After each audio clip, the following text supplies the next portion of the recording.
Welcome to another edition of Bullseye. I'm Jim Louk. Derek Sharp is in the Bahamas with women's basketball, not bad duty. Caylee, Cottrell, Joey Johnston join us as always.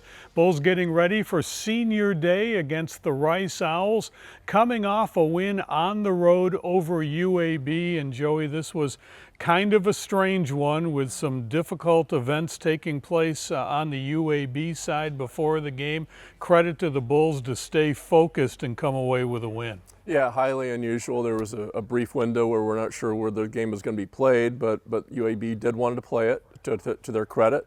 A little bit of a slow start in the first half, but the Bulls came out and really put the hammer down in the second half and played about as well as they have all year for a stretch. Win the game 48-18, a lot of positives coming out of it, a lot of points scored as usual. But the defense had some big moments as well, including a goal line stand, and really did a good job of containing that Blazer offense.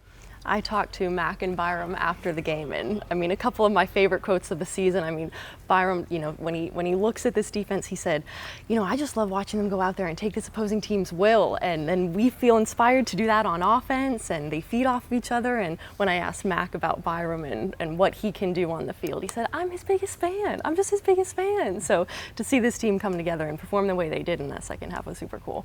We've talked so much about depth, building depth. We saw it at the wide receiver spot in this game. I think Nimrod is out, Neptune is out, Pettigrew is still out, Brandon Winton is still out.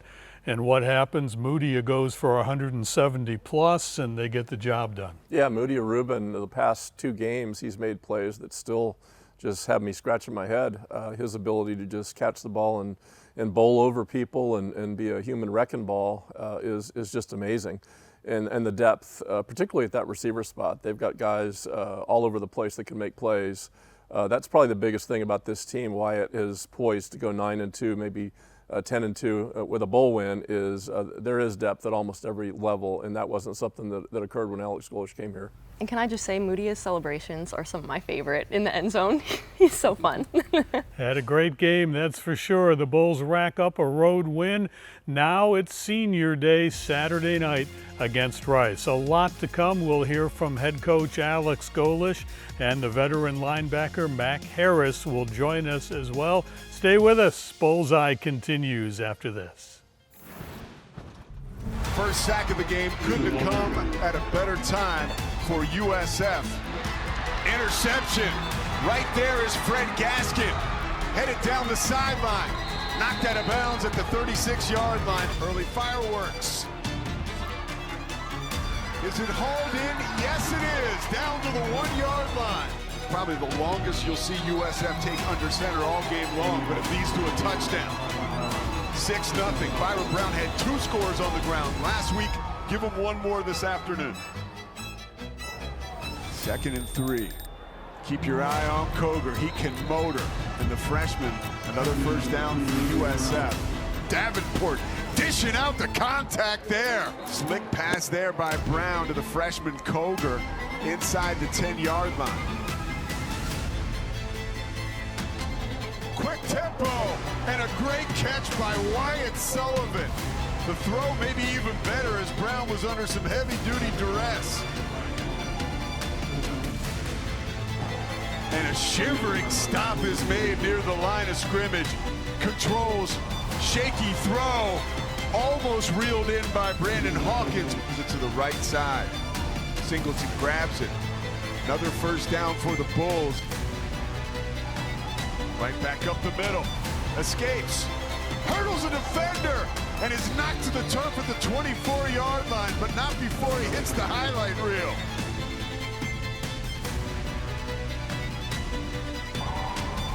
Kick is up.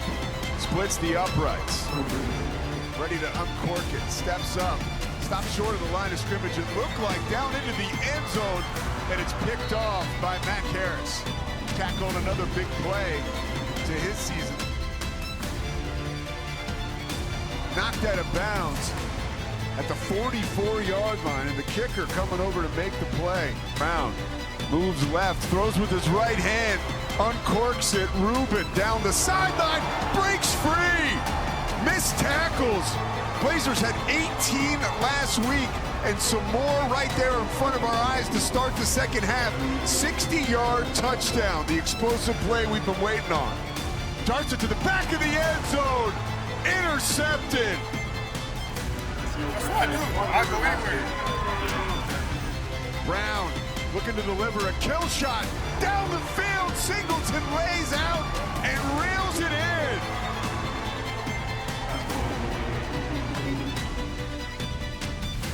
True again. So a 17-point advantage for USF. All Bulls so far in the second half. Kidna and bearing down on him, delivering the pressure. Using that tempo to get all the way down the field, and the finishing touches on a beautiful drive. Nakai Davenport, party in the end zone, and the Bulls have brought it here in the second half. Brown unloads it wide open. Rubin makes the tackler miss and glides into the end zone. Another huge play for USF, 59 yards. The pass is caught, but it's at the 1-yard line. And another touchdown for South Florida. 47-18 is the score. A 2-yard run. Final score, USF 48, UAB 18.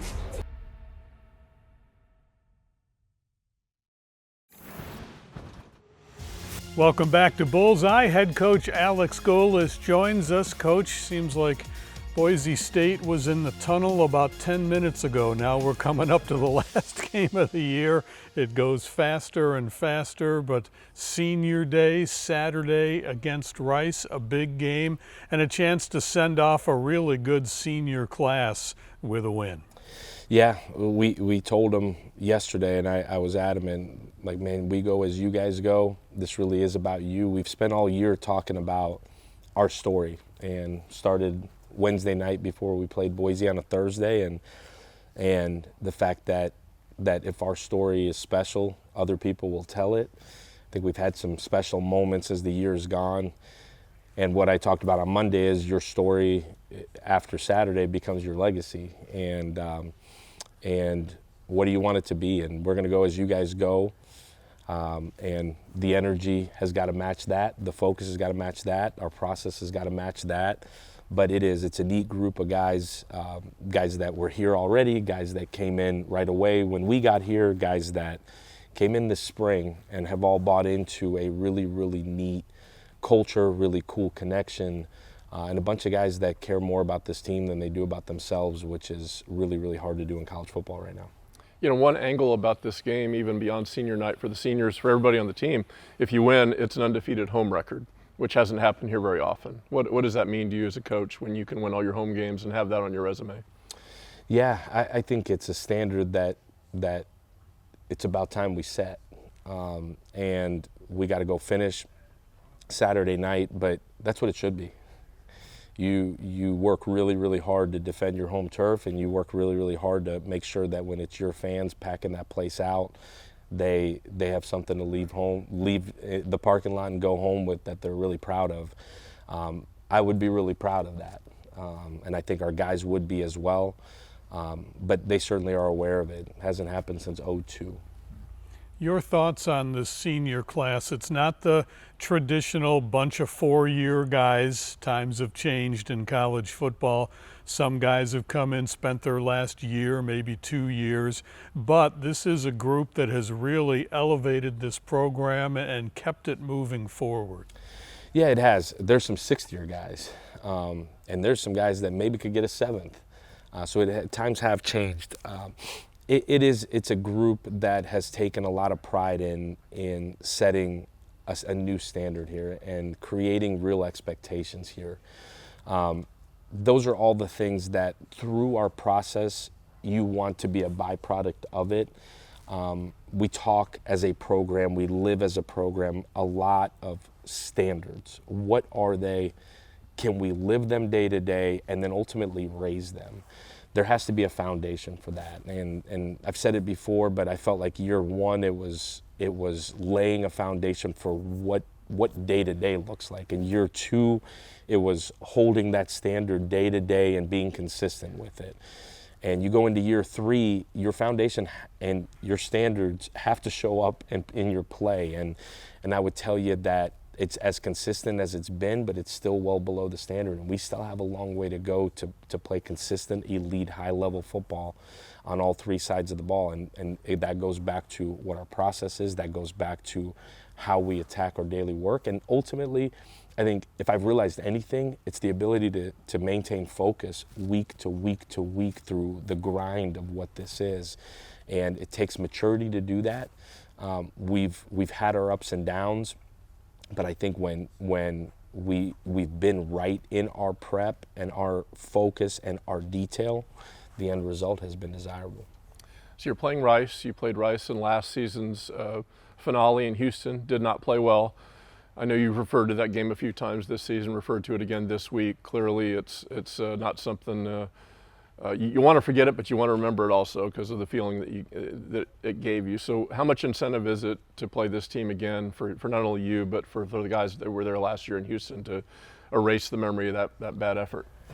Yeah, I think when it's your last game, you live with it for quite a while. And we had a bowl game to kind of try to wipe that feeling away. And I'm telling you, it never went away from me. That feeling walking off that field, knowing the performance we just put out there to go finish the season the right way was sickening. It was something that we've all lived with. I think in anything, in life, in football, the ability to finish and strain and stay focused ultimately defines who you are. It's your response to the first 11 weeks. And our response was complete dog crap a year ago, and our finish was along those same lines. So I don't know, motivated. I don't get necessarily more motivated for one than the next, but the challenge is that we won't be outworked or out-processed or out-detailed or out-focused. Ultimately, it's up to those seniors to make sure that it's right in the locker room, and it's my job to make sure we're prepared. Big game for Rice, too. They need this for bowl eligibility. They come in 5-6. What does this year's Owls team show you on tape? Yeah, you know what? A really confident, physical group. They are you flip the film on all 3 sides of the ball, they're playing really hard. And that's how you know they're being coached the right way. That's how you know they're bought into it. And I've been in year 1. I have a feeling I know what it is to try to flip a program. I don't know their team in terms of what the DNA is, but I can tell you when you flip the film on, really detailed, really tough, play really hard. Defensively, similar to a year ago, a lot of carryover on the staff, present a million different pictures. It's a completely miserable experience to get ready for because it's not consistent, and they create so many pictures. It's a tough prep. I shouldn't say miserable, it's tough. So present a lot of challenges that way. They're big up front, so for us, that's a challenge. And they play really, really hard. You got to be able to find mismatches, and you've got to be able to attack those mismatches without having just a ton of time to do it. And then offensively, it's a gun, triple option, veer components, play action all over the place. It's a tough prep. You got to reset your mind from a week ago. And I think that's when you prepare for offenses that are different and unique, and you've got a short, limited amount of time to do it. That's a challenge in itself, and it's being able to say, listen, everything we taught you last week, stop. Fundamentally, it's the same. Technique, it's the same. But assignment, pictures that you see, the quarterback, so different. You've got to be really, really mentally tough and physically tough to be able to translate the mental to being able to play really fast. And that's a challenge. That's what they create. And so it's a tough prep. Special teams play really hard. Again, I think you could tell the DNA of a team when you watch guys run down on kickoff, and they run down really, really hard. So you have 8 wins. You're going for 9. You are going to a bowl game. The only question is where. So as a head coach, I know you're focused on Rice, but when it comes to the time for the bowl games to be sorted out, what matters to you? What matters to the players? Do you have preferences, or you just go where they tell you to play? Yeah. Man, I hadn't thought about it one time. I really haven't. I'm the first to ask. You are the first to ask. Yeah, I don't know. I'm sure that if you ask the players, they would tell you they want to go back to Hawaii. That was an incredible trip. I don't know. I think ultimately I would tell you want to play a really good opponent. You want to play on a big stage. Our first 2 years we played in a primetime slot on national TV, only game on. I would tell you that's what you'd want. We've had a lot of those this year, and it's been really, really positive for our program from a program building standpoint, from a branding standpoint. Ultimately, you want to play as good of an opponent as you can, and you want to go get a win. Where that is, we live in paradise. I don't know if you know that. When I joked about it when we first moved here, like we live where they host bowl games. Did you know that? Yeah. That's pretty cool. Yeah, going to the beach isn't that big of a deal. We can do it every day, right? Right. Well, and I've never lived anywhere where they hosted bowl games. So I don't know. That part, it'll take care of itself. But you want to play a good opponent. You want to play somebody that'll continue to challenge us, that'll continue to help us get better. That bowl prep time, that's the time when we talked about in year one, how important that is. Because that's part of the reason why good teams stay good and bad teams stay bad. They get a whole nother month of prep and growth and development. We get a whole nother month of feeding these guys and training them. And when you get to play a really good opponent, there's a level of focus that it takes that keeps these guys locked in. And I think that's really important. Coach, thanks. Good luck against Rice. Thank you. Appreciate you. Head coach Alex Golesh. Stay with us. Much more to come on Bullseye. Mac Harris will join us later in the show. Back after this. Welcome back to Bullseye. When the Bulls take the field against Rice on Saturday night, Mac Harris will play in his 58th South Florida football game. That's going to tie a record held by Kelly Joyner, set just last year. Mac joins us now. Mac, you've been here a long time. You've seen a lot. You've done a lot. Now it's winding down. How do you feel? I'm blessed. Honestly, I'm blessed, man. I've talked about it throughout the year, but the ups and the downs of being in this program, everything stood for something and meant something, and I'm just happy to, have stayed here my entire career. When you look at 2020, look back at 2020. I got here in 2021. I mean, Jim has been here for forever, so we've seen the highs and the lows that you're talking about. Is there even a way to describe it? How would you put your time here into words, if you can? I don't even know if I could articulate it, man. It was other than actually calling it what it is, man, just a true blessing. The people I met, the teammates that I've had over the course of the years, the coaches I've met, just the opportunities that I've been able to have, even just doing this show, all of it is just, been a blessing. Some things hard to, deal with, and some things, fun, like the winning we're doing right now. But just a blessing overall. What motivated you to stay? Not many guys do that anymore in this era of college football. I mean, for me, it's never been about NIL. It's never been about, playing for a specific logo or for a specific name or anything like that. It's just been about being loyal to the people who are loyal to me. And I felt like, after praying about it and talking to my family about it, USF has given me so many intangible things in life, and I just couldn't go away from that. And I also had this pride about, leaving this place better than when I found it. Talking to you and Byram after this last game, I love that he said that when he watches you, he just loves to see you guys go out there and take this opposing team's will. I mean, you guys are so violent at the point of attack. It's so fun to watch. At what point in this season did you feel like that was this defense's true identity? And what's it like to end your time here when experiencing a culture like that? I would say I first noticed it during camp, really. Camp is a time where you do a lot of hitting, you do a lot of, long, hard practices, and especially in Florida, it being 100 degrees outside, and the one thing that you saw each and every day that never stopped throughout the entire camp was, our love for hitting, and our love as a defense.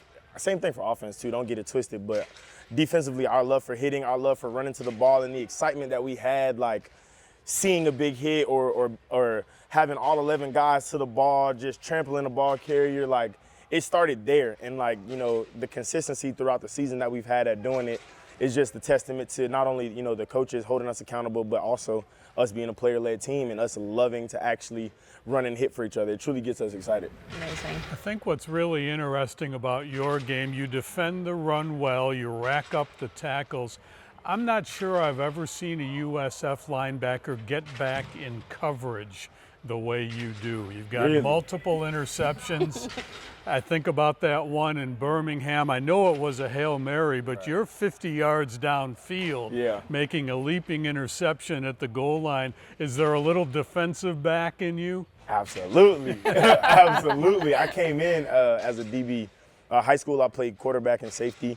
Wasn't going to play quarterback for too much longer than high school, but came to college as an athlete. But then, you know, getting here and Coach Wes Neighbors was my safeties coach when I first got here. I actually played nickel, and I moved to line. I knew I needed to be a linebacker. I was covering Sean Atkins in a walkthrough, and he like sauced me up in a walkthrough, and I was like, ugh, this speed a little different, you know, in college. But yeah, definitely a defensive background. I just love getting after the ball. I don't care however it comes. If it's blitzing, stopping the run, dropping back in coverage, I just want to get to the ball. Hey, I want people to know the type of person you are, because one of my favorite Mac stories, and this was probably last year, I was on the phone. It's a good one, I promise. Okay, I was on the phone walking into Selma and into the offices. I was on the phone with my mom at the time, and I saw you. You wanted to say hi, but you didn't want to interrupt my call. And I remember saying like, oh, it's just my mom.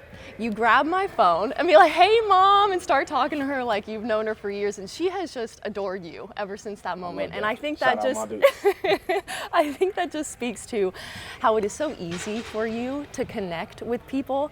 And I think it's so easy because you're so genuine about it. You're so authentic. It's just who you are. The people love themselves some Mac Harris, and Mac Harris loves the people. I do. Why is that connection off the field so important to you? I don't know. It's just who I am. It's just who I grew up as. I mean, like, if you met my dad, you would say the same thing about him. Like, he's very, like, you know, outgoing, very extroverted when it comes to people, and very, very joyful. And also has like a lot of true, genuine energy, you know. And you know, when you see good people, you talk to good people, you know, you just, you know, continue to, you know, build those type of relationships. But it's just who I am. Love it. You got a guy running with you at linebacker and Jalen Schuler. That's a pretty special combination. What's that relationship like? It's my boy. That's my boy. Like, blood couldn't make us no closer, to be honest, man. Like, I think, like, him being here with me, honestly, like we trauma bonded, you know, so because we came through some tough times as a USF player, when it came to like just culture and record and just all of those things, you know, and like we saw each other as people who were chasing after the same thing, and then, you know, we sit down, we get to talking and start to realize, you know, we've kind of got the same mindset when it comes to a lot of stuff. His childhood, you know, somewhat similar to mine in some ways. Also, you know, our differences make us better. You know, our similarities is what, you know, got us together, but our differences, honestly, make us better as individuals. So talking about teammates, I mean, it kind of seems like whoever you ask on the team, when you ask about the brotherhood, whether they're on the offensive side of the ball, defensive side of the ball, your name always seems to come up. You are just that guy for everybody. How have you? You gassing me. It's true. How have you embraced that role so well? I just love. First of all, I love the game of football. I love the game of football, and for me, coming out of high school, like, I was very close with the guys that I played high school ball with. Like, we were all very close. We were with each other every single weekend. Like, after the game, like, my parents wouldn't see me until Monday. So, you know, once we got to a point where this program, where culturally we were, you know, starting to gel together and connect, like, it was the best thing for us and for myself as well. But just because of the team camaraderie is everything to me. Team chemistry is everything to me. So being able to actually, you know, play with guys that you can genuinely call your boys, like, you know, spending time off the field together, like I said, like, culturally, early on when I got here, it wasn't that way. You know, like, it was, you know, hit the facility, go home and be an individual. Whereas now it's like, you know, we leave the facility, we're trying to figure out a way to hang out. Like, and if you don't show up, we making fun of you, you know, trolling you or whatever. But genuinely, it's just something that I think winning teams have, and like it's essential for me as a player to be on a team with a high team chemistry. Okay, so talking about off the field, hanging out and all that stuff, I feel like I learn something new about you every time we talk. We've talked about snowboarding, we've talked about hunting. Explain what Mac likes to do off the field, and is there anything that we're missing? I like to snowboard. Yeah. I like to hunt. You're an elite snowboarder. Don't be shy. Nah, I'm nice. I'm nice. I'm nice. Not a lot of people know that though. No. I'm nice. I used to ride a ripstick when I was younger.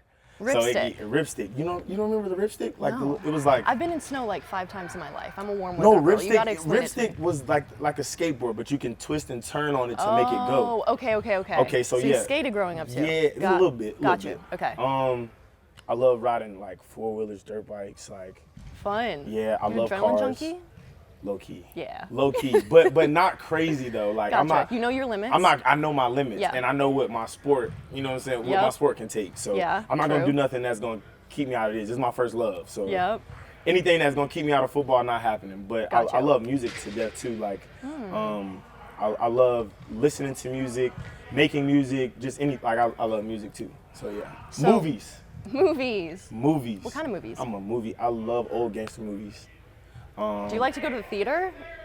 Do you like the theater Nah, experience, or you're just? I would rather make the theater at home. Gotcha. Like I'd rather go get the popcorn, go get the Yeah. snacks or whatever, Yup. and like order the movie at home, and like be real comfortable in my bed watching a movie. Movie is cool too. It's a good experience. Going to the movies is good when you're watching like Marvel.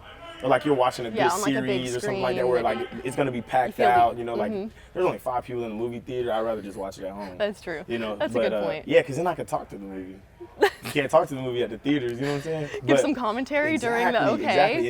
And especially when I'm with Start Shu, because rating like it? he's always asking questions. Like we both talk the whole movie. Oh, nobody wants to sit next to us. We talk the entire movie.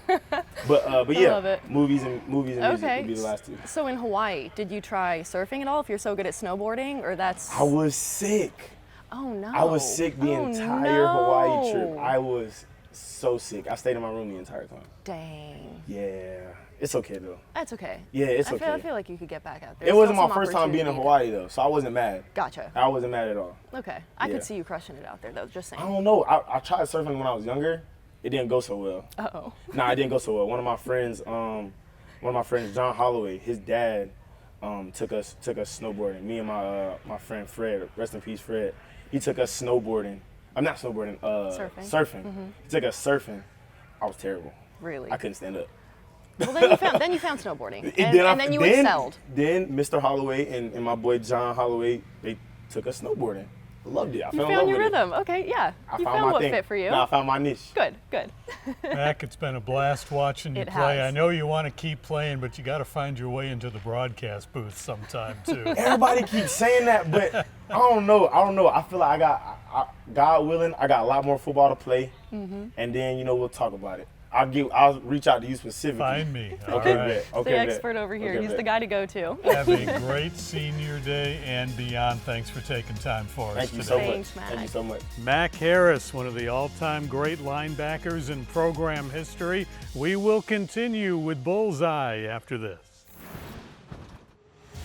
Welcome back to Bullseye. There's a lot of guys on this team we like to talk to, Caylee, but Yep. Mac might be at the top of the list. Truly, he is such a treasure to all of Bulls Nation. I feel like his way of transcending beyond the game to the fans and the way he connects, even when you look at, throughout his time here, the way he walks into the stadium in the Stampede and he just acknowledges the fans. And after the game, when he high fives, he just acknowledges everyone and signs whatever, takes any pictures. He's just that type of guy. So to talk to him and have to be able to get to know him over the years too has just been a treat.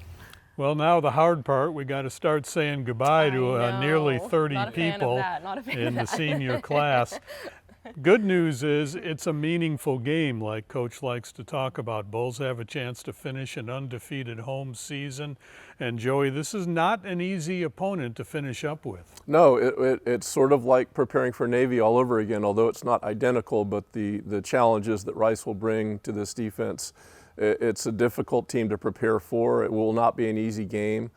And it will be an emotional game. Senior night, always, one of my favorites to see these guys being honored with their families and everybody treats it differently. Some people are highly emotional, some people are maybe a little more philosophical, but it's a different game, and you have to manage your emotions, so that's a key for the Bulls. I'm so happy that these close to 30 seniors that are walking, celebrating senior night, so happy that they got to end their careers with this season that we had and this group of guys that we have and this coaching staff. I mean, it is just the tightest. When you talk about culture, there's a lot of talk around it, but when you can see it and feel it, it's something special. So super happy that they at least got to spend this year experiencing that.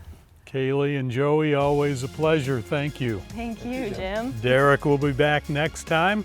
Glad you were with us. Stay with us soon for another edition of Bullseye.